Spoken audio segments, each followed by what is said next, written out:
পথ, অগণিত চ্যালেঞ্জ, হিমশীতল বাতাস আর সীমাহীন ক্লান্তির সঙ্গী করে অবশেষে ৮৪ দিনের সাহসিক অভিযানে ইকরামুল হাসান শাকিল জয় করেছেন পৃথিবীর সর্বোচ্চ শৃঙ্গ মাউন্ট এভারেস্ট। সবচেয়ে কম সময় এই দীর্ঘ পথ পাড়ি দিয়ে নতুন রেকর্ডও গড়েছেন তিনি। সমুদ্রপৃষ্ঠ থেকে ১৩৭২ কিলোমিটার পথ হেঁটে ৮৮৪৯ মিটার উচ্চতায় পা রাখার এই মুহূর্ত শুধু শাকিলের জন্য নয়, গোটা জাতির জন্য এক গর্বের ইতিহাস। এভারেস্ট জয়ের ১০ দিন পর বৃহস্পতিবার নেপাল থেকে দেশে ফিরেছেন পর্বতারোহী ইকরামুল হাসান শাকিল। বিকেল ৪টা ৪৬ ঢাকার হযরত শাহজালাল আন্তর্জাতিক বিমানবন্দরে অবতরণ করেন তিনি। এই সময় বিমানবন্দরে ফুলেল সংবর্ধনা দেন তার সহযোদ্ধা, পর্যটক, পরিবার ও স্পন্সররা। আমি খুব এক্সাইটেড ছিলাম। মূল কারণ ছিল ও প্লাস্টিক ফ্রি এবং যতটুকু পারা যায় পরিবেশ সচেতনতার বাণী ছড়াতে চেয়েছিল, যেটা নিয়ে আমরা সারা জীবনই কাজ করার চেষ্টা করছি। আমাদের যে বিশাল একটা দল সম্প্রতি অ্যান্টার্কটিকা থেকে ফিরে আসলো, এই একই কথাই ছিল আমাদের, যে আমরা সবাই পৃথিবীর ক্ষতি করি, যতটুকু পারি কম করি। তো শাকিল সেটার চেষ্টা করেছে এবং প্রাণ সেটার সাথে ছিল একদম প্রথম থেকে। নিশ্চয়ই এটা অত্যন্ত দুঃসাহসিক একটা জার্নি। অত্যন্ত কঠোর মনোবল যদি না থাকে এবং সবার তরফ থেকে যদি উৎসাহ না থাকে, তাহলে কিন্তু এই অসাধ্য সাধন করা সম্ভব নয়। আমাদের শাকিল ভাই, তার যারা সহকর্মী, যারা ক্লাব মেম্বার, নিশ্চয়ই তারা তাকে অনুপ্রেরণা জুগিয়েছে। এই প্রোগ্রাম করার জন্য কেউ কোঅর্ডিনেট করেছেন, কেউ হেল্প করেছেন, বিভিন্নভাবে আপনারা উদ্যোগ নিয়েছেন।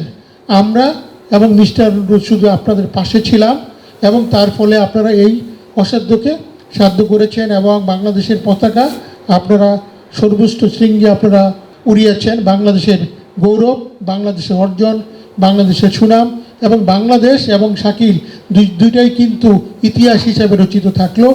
ইচ্ছা থাকলে যে কোনো কিছু অর্জন করা যায়, এই যে থিম, এই অনুপ্রেরণার যেন আমরা আমাদের ভবিষ্যৎ প্রজন্মের মধ্যে যদি ছড়িয়ে দিতে পারি, যে কোনো অসাধ্যকে আমরা সাধন করতে পারবো এবং যে কোনো অর্জন দেশের জন্য বয়ে আনতে পারবে। আর অসংখ্য শাকিল আমাদের মনের মধ্যে লুকিয়ে আছে, অথবা অসংখ্য শাকিলকে আমরা খুঁজে পেতে চাই এই শাকিলের এই অনুপ্রেরণা থেকে।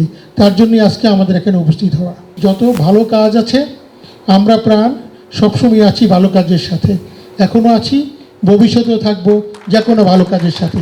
দীর্ঘ প্রতীক্ষার পর ছেলেকে পেয়ে আবেগে আপ্লুত হয়ে পড়েন মা, জানান নিজের অনুভূতির কথা। এই কাজে আমি সাহস দিছি যে সবাই যদি ওরা পারে, তুমি ওরা পারবা।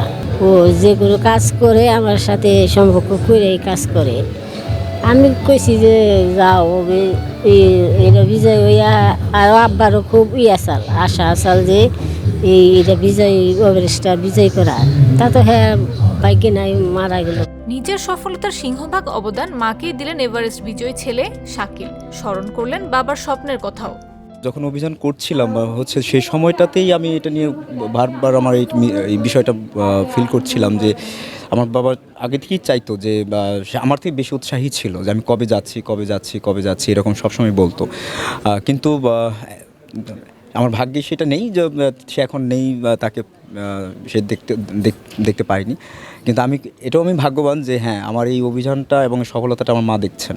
এই যে এত দুর্গম পথ পায়ে হেঁটে পাড়ি দিয়ে পৃথিবীর সর্বোচ্চ শৃঙ্গে পৌঁছানো, কেমন ছিল সেই সময় শাকিলের অনুভূতি?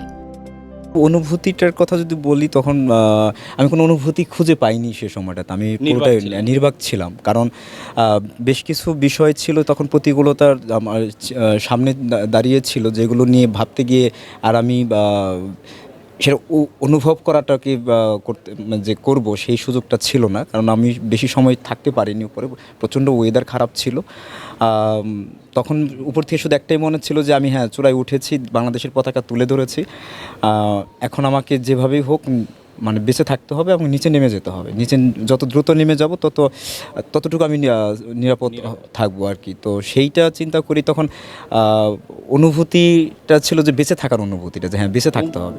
এছাড়াও নিজের এভারেস্ট জয় তরুণ প্রজন্মকে উৎসর্গ করেন পর্বতারোহী ইকরামুল হাসান শাকিল। তার এই যাত্রায় পাশে থাকার জন্য প্রাণ আরফেল সহ অন্যান্য প্রতিষ্ঠান ও ব্যক্তিদের ধন্যবাদ জানান এই এভারেস্ট জয়ী। গত 25 ফেব্রুয়ারি কক্সবাজারের ইনানী সমুদ্র সৈকত থেকে শুরু হয় শাকিলের পদযাত্রা। 90 দিনের মধ্যে C2 সামিট জয়ের লক্ষ্য নিয়ে অভিযান শুরু করেন তিনি। 84 দিনে গত 19 মে দুপুর 2টার দিকে শাকিল এভারেস্ট জয় করেন, যাত্রাপথে বাংলাদেশ, ভারত এবং নেপালের প্রায় 1372 কিলোমিটার দীর্ঘ ও দুর্গম পথ পাড়ি দিয়ে এভারেস্টের 29,031 ফুট উঁচু শিখরে আরোহণ করেন শাকিল। জাগো নিউজ, ঢাকা।